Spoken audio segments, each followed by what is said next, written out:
అంతా మీకు ఇస్తాను. ఈరోజు ఆ డేటాను బట్టి మీరు కూడా ఆర్టికల్స్ రాయొచ్చు. మిమ్మల్ని కూడా మనస్ఫూర్తిగా అభినందిస్తున్నా. ఫస్ట్ టైం ఒక మంచి కార్యక్రమానికి మీరందరూ కూడా 30 రోజులు ప్రమోట్ చేశారు. పేపర్లో, టీవీల్లో, సోషల్ మీడియాలో ఎక్కడికక్కడ మీరు కూడా వాలంటరీగా సపోర్ట్ చేశారు. కానీ మీరు కూడా బెనిఫిషరీస్. జాగ్రత్తగా చేసుకుంటే, యోగా చేసుకుంటే మీకు కూడా స్ట్రెస్ తగ్గుతుంది. ఎందుకంటే ఈ స్ట్రెస్ ఫ్రీ లైఫ్ అవసరం.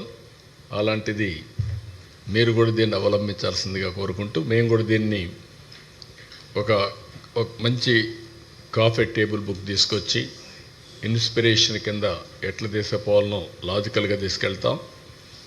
అదే సమయంలో ఒక వీడియో కూడా తీసుకొని దీన్ని ఏ విధంగా ప్రమోట్ చేయాలనో ప్రమోట్ చేస్తాం. ఇంటర్నేషనల్గా, నేషనల్గా, లోకల్గా చేస్తాం. ఇంకొక పక్క విశాఖపట్నం డిక్లరేషన్ తీసుకొస్తాం. 11th international yoga day Visakhapatnam declaration. ఆ డిక్లరేషన్లో మనం ఏమి చేయగలుగుతాం? యోగాధ్యయన పరిషత్ ఉంది.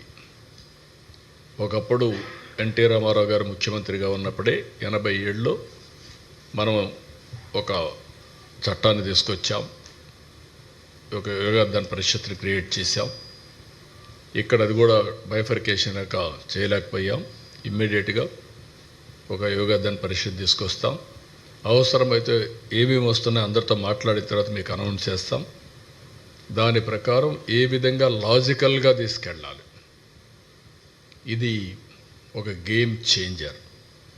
ప్రివెంట్ హెల్త్కి ఎంతో ఉపయోగపడుతుంది.